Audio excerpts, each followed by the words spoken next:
حيكون الشعر مرفوع كله. ريتش اختار الشيء اللي انا حسيته لغير مناسبة، ما بيلبق لهي المناسبة، يعني حسيته انه شيء ثاني كليا. هي تسريح حلو بس مو هيك. انا حسيت هاد معظوم حلو، وهذا كمان، بس بحس هيك شيء. انا بدي شيء يكون مسحوب من هم على الجوانب. شايفين كيف الشعر؟ شايفين كيف؟ هداك لا مفلوت، ما بدي هيك شيء. شو رايكم انتو؟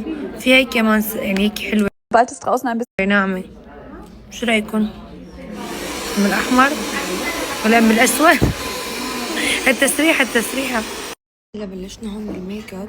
شوفوا بالشعر اغلبية اختار الاسود، اوكي هو حلو، بس عم برجع بعت لماما. هلا هذا رجعت بعت لها اخر شي. ماما حبت هاد كمان حلو، هذا كتير مرفوع حلو بس الموبع قوي. وفي هاد.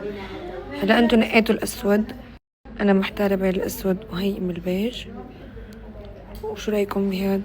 ولا نخلنا 4 صاروا اسود، هي 2 3 4. بين ما اخلص الميك اب اختاروا. توتروا انتو كمان شو بسأله؟ تقريبا ميك اب العيون خلص، بعد في رتوش على الخفيف. هلا رح نختار الرموش.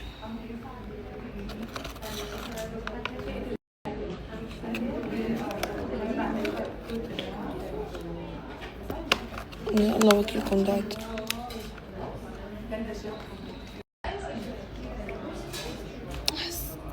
هدول الاولانات لا، هدول اللي بايدي اللي تحت. اوكي خلونا نشوف هدول بحيث ما يكونوا كمان اوفر، يسحبوا سحبة العين حلوة بس ما يكونوا اوفر. شو رأيكم؟ هيك ولا هيك؟ حكينا مع اخواننا الجزائرية اليوم، مع اخواتنا المغربية اللي عم تعمل لي الميك اب مغربية. تقريبا خلصنا، رح نحط شوية ايلاينر نرتوش على خفيف يعني. بصراحة كانت حاطة تراب، بعدين قلت لها نحط لون زهر اكتر.